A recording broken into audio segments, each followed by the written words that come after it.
And kind of like I did on the older breeding doe, is I take a half all around her chest and up behind, above her shoulders here and behind her withers. I'll take all of that to a quarter, and then I'll take an eighth up around here by her face, her ears, and underneath of her horns.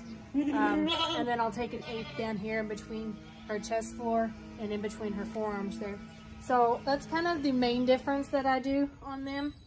Everything else I kind of keep the same, but I really like, especially on her, she's a super powerful doe. Got a 1/4 inch attachment, so it's going to take her, it may not even cut a whole lot since she was already done, but I'm going to go through the process so you guys can see it. So yeah, it's not going to, it'll cut some. If there's any that needs to be clipped, it'll cut it. But I kind of start right here, and you can see the very front of her shoulder. I'll keep that clipper from the front of her shoulder and follow it all the way up against the grain of the hair. That just helps keep all the hair getting pulled up away from the skin, so that way you know that you're cutting it. I'm not going to spend too much time on this because it's obvious that she was just done a week ago, that she's not going to lose that much hair from me clipping, but I just want to show you all. Then I'm going to come from the front of the shoulder, bring it up around that top, that round top on top of the shoulder blade there. I'm going to follow that line, and then I'm going to come to the meat behind the withers. I'm going to do the same. Follow on the top part of the round. You can feel it. You can feel, like, structurally, this is how her shoulder is going to look underneath. If you took an x-ray and you saw the bone and how it laid out, right here is her shoulder blade, and you're going to want to, you're okay. You're going to want to follow the top of that right there, and then come around to the withers. And you're going to want to start right here where the two meet, about, I don't know, 2.5, almost 3 inches back. I'm going to take that hair, and then I'm going to go this way instead. And then you're just going to keep going all the way up and all the way around. Like I said, she's already been clipped, so there's nothing coming off. So then, on the younger does, I do like to take some off on their top.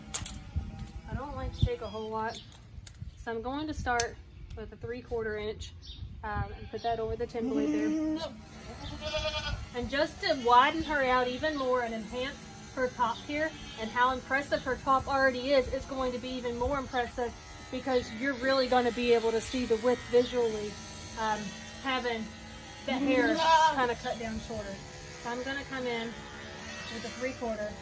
You can see I didn't clip her last time on her top, so now I'm going to, it's going to still give her that feminine appeal though, because it's going to take a little bit of her body down, but it's not going to take so much that I'm taking away from her overall size. So what I'm doing right now is not going to make her look smaller. It's not going to take away from her overall size. It's just going to enhance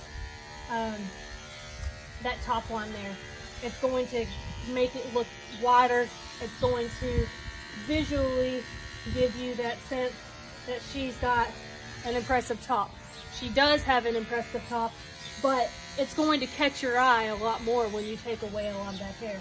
That's why with market animals, with wethers, you know, it's a meat class that you're judging the animal based on the amount of muscle and bone and how they carry their muscle and bone structurally.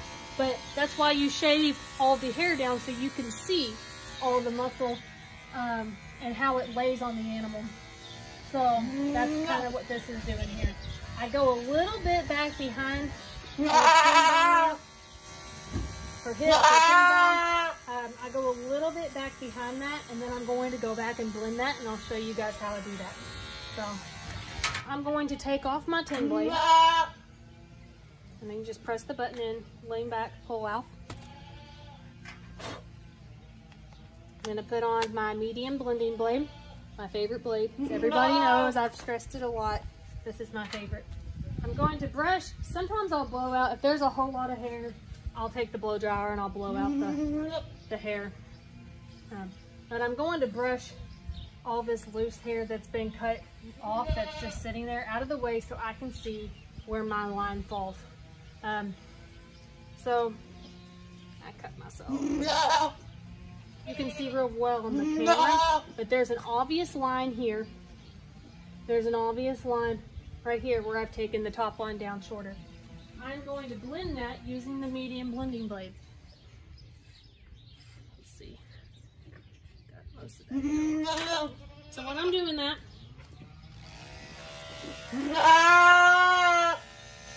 okay. I'm going to take this and I'm going to go backwards with it. So instead of going up against the hair like we did with the attachments, I'm going to take this and I'm going to lay it on the, like, even where the blade is. Here's her neck and her shoulder. I'm going to lay it even and I'm just going to go down. Now you see, I can do this to my skin and it's not cutting me. This blade is very sharp, but it's only going to be sharp to the hair that gets in between those two bristles, or two teeth, the teeth on the blade. But it's not going to cut her skin. So this is a very safe blade. Don't be intimidated by the look of how scary the teeth look on it, but definitely know that this is a super awesome blade at blending. So I'm just going to take and I'm going to follow. So here's the line from where I didn't clip. Here's the line from her shoulder. I'm going to take that blade and I'm going to put half of it on one side of the line and half of it on the other. And I'm just going to follow with the grain of the hair. I'm going to keep it slightly turned up. So I'm going to start flat and slightly turn up as I go down. So it's kind of like painting. It's going to be a lot of work in your wrist. And you'll get the feel for the clippers and how they feel in your hand. You'll get the feel for how you want to move, which ways your wrist wants to turn easier, and how you are able to get that movement of the blade to the hair. And once you get comfortable with that, you'll have a lot better feel for handling your clippers.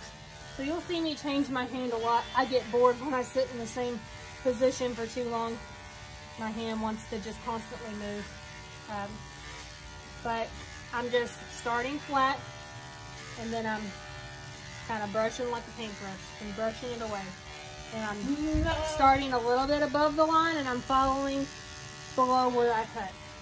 And I'm just blending in that line there and really bringing those two hair lengths together.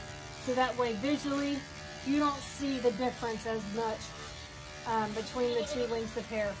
And it's just going to blend and look really super smooth. Brush that out a little bit more. You'll constantly want to go back and brush all the little hairs out of the way. That way you can see where you're at. Sometimes the other hair that's sitting there in the way can be deceiving of your line. Or it can cover up places that you didn't know that you missed. So you'll want to keep going back and brushing that hair out. She's got some baby fuzz still in there, so that's a little harder to blend because it takes to the cut a little bit harsher because of the hair type. So it leaves the teeth marks in it a little easier in that baby fuzz than some of the more mature hair follicles. But as you can see, that line is next to gone. I'll come down here and I'll blend. See how fast I'm moving? Not everybody starts that fast, but once, like I said, once you get the feel for it, you will move super fast because you're already going to know how your hand handles the clippers. So then I'm going to keep coming. You notice the hair goes down this direction here, but it starts to change directions as you go further up on the animal. It's going to start coming this direction, and then it's going to start growing this way. You want to make sure you're staying with the grain of the hair, back dragging in the direction the hair is growing to help blend that line. So you're just going to keep going and follow where the hair grows.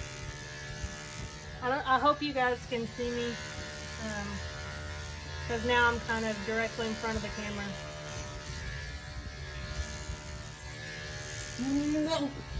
This hair is a lot easier to come behind and blend because it's super soft than this part on her neck. No. It's easier to blend white hair than colored hair because there's not a color difference usually. I'm gonna step in front.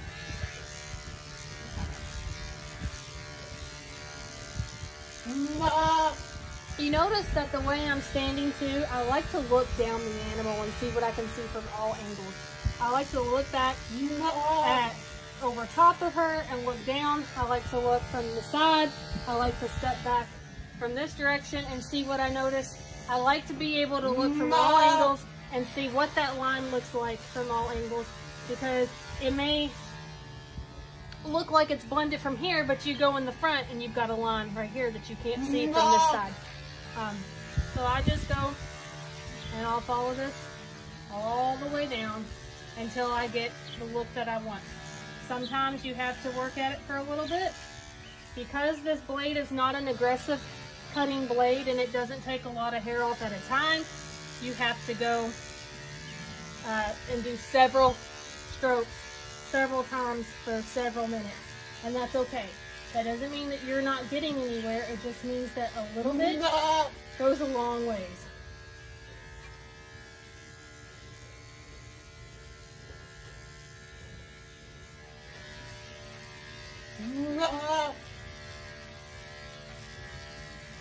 I'm going to blend this in on her tail and her hip a little bit.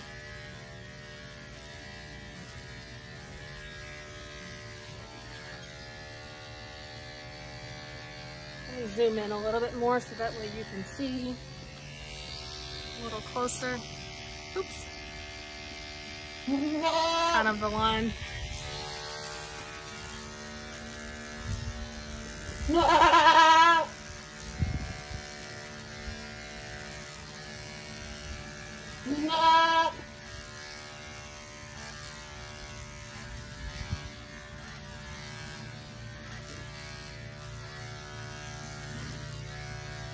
And if you watched my first video, then you heard me when I talked about the blending blade on how it's very forgiving compared to the blocking blade. As you can see, the reason it's so forgiving is because when you're using it in this motion, you're not taking a whole lot off. So if you mess up and take a little bit too much off in one area, 9 times out of 10, unless you just completely scalped her and somehow went with, because you'll take it to the skin. You won't cut them, but you'll take it to the skin if you go against the grain of the hair. Okay, so I'm not sure what happened. My phone died, but I just kept on talking and I missed a lot of that video where you guys could actually see that, but I know you guys got to see at least the beginning part of me blending the shoulder in there and then some of this top line. It's very blended. You can't see the line at all. I'm just gonna touch up a few more spots right here. But at the end where I was talking, where you probably lost me, was practice makes perfect. I don't want anybody to feel intimidated by how easy I might make this look for some. It's a lot easier than what you think it is, but it definitely takes practice to get where I'm at and to where some of these other extraordinary fitters are. There's some really super talented people out there with clippers in their hands, and it is kind of an art. But for the most part, if you practice, almost anybody can do this. So don't feel intimidated. Don't feel like after watching some of these people walk into the ring with animals that are just like picture perfect, don't think that you can't do it, because you can. It is very achievable. You just have to put your mind to it. You got to get some of those does or bucks out that you may not be walking in with a show ring, into the show ring right away with, but they've got a lot of hair that you can play with to practice. Right now, during all this quarantine stuff and the COVID-19, there is so much time, extra time that people might have now that you don't have when you go back to work. For those who, like myself, are laid off at the moment, that you can go back and get a goat out, put them on the stand, wash them, dry them, and get the clipping. Because if you want to get, just like anywhere in life, if you want to get to the top with anything you do, you're going to want to practice. That's just part of it. I'm going to go kind of blend some of this. So on the tail, don't take a super blocking or blocking blade to the tail, because you will cut the skin. I'm still using this medium blending blade.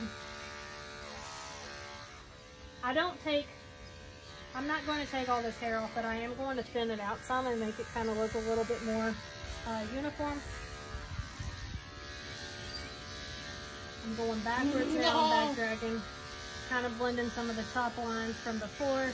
On her previous clip job, she wasn't in the best mood, so she moved a whole lot that day. Come here, girl.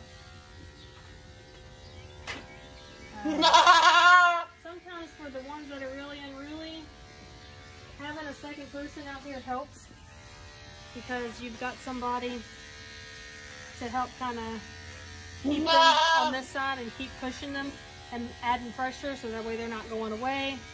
And the more still they are and better behaved they are, the better your line's going to look on them. I know you don't like your tail being messed with.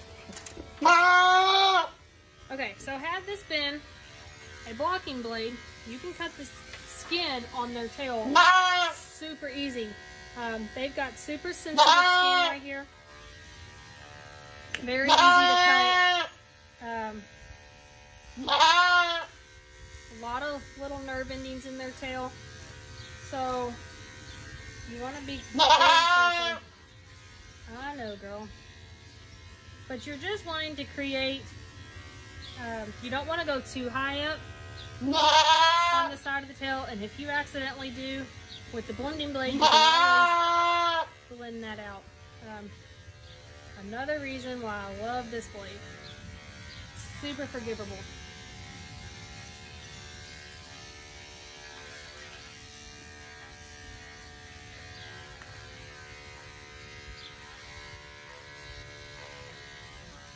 Okay, so as you can see, when her tail's up, it's a very clean, about as clean as I can really get it out here right now. It's a straight line, and you want to create that. We should move over here a little bit more. You want to create that line into their butt here and keep it going down. So when I'm doing the butts, sculpting the butts, take a little bit more of that hair out. I'm going to do something that I call flattening. And when you flatten, she's already got a lot of muscling. She's very, very thick. But I want to take that and I want to highlight that quality about her. And I want, from all angles, I want this hip to look as full as it possibly can.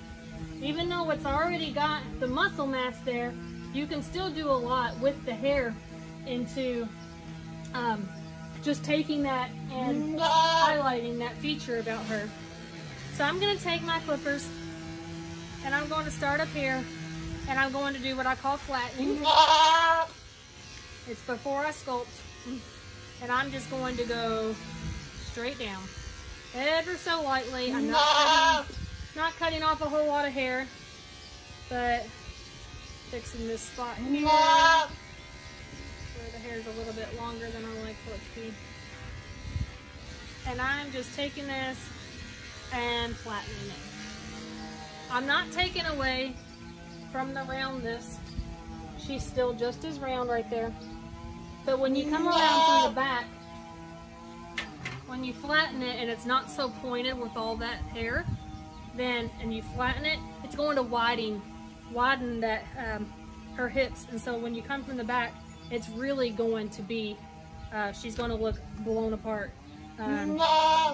She's really got a ton of muscle already, but she really needed a lot of hair taken off because I didn't want it to look like it was all hair before the judge puts his hands on her. When he puts his hands on her, he can feel what he feels, but you still don't want it to look from a distance, and you don't want that judge to automatically think, oh, that goat's all fluff, it's all hair. So I'm just going to look from the side, look from all angles. I'm going to continue to flatten this piece right here. I like the way it looks on that side. Now I'm going to start sculpting right into this hawk a little bit. You'll see some animals that's never been clipped, how they have a bunch of long hair right here. And if you leave all that hair, it's actually going to make them look, you know, you might think that, well, more hair gives them more bone, and, you know, makes them look like they've got a bigger hawk on them and a bigger stifle there, and that's not necessarily true. Sometimes less is best. So you want to take that out because actually when you're looking at it from a side profile and you've got a lot of hair right here, and then you've got what hair or however big their butts might be, you've got all that, it's actually going to cut off that line. So your line, your eyes are going to follow this all the way down, and if the hair is in between that gap there of her hawk, it's actually going to make her look posty or post-legged, lack of hawk. And you don't want that. That is a no-no. And structural correctness of these animals, you do not want a post-legged animal. Now, it doesn't mean she is post-legged because obviously it's hair. It's not like her hawk is really in like that, but it's going to give you that look. Sorry, girl. It's going to give you that illusion, and it's going to visually throw your eyes off of that goat. You're not going to want to really look at it anymore. So if you take that hair away, it looks a lot better. It looks a lot cleaner. It really ties into the rest of the groom job. And it just adds a whole nother dimensional look to your animal that is going to catch the eye of the judge or catch the eye of the buyer, and it's going to stand out a lot better. So I'm going to keep doing that same technique, flattening over here, widening his butt out a little bit more. And I'm going to continue. Put a notch in there.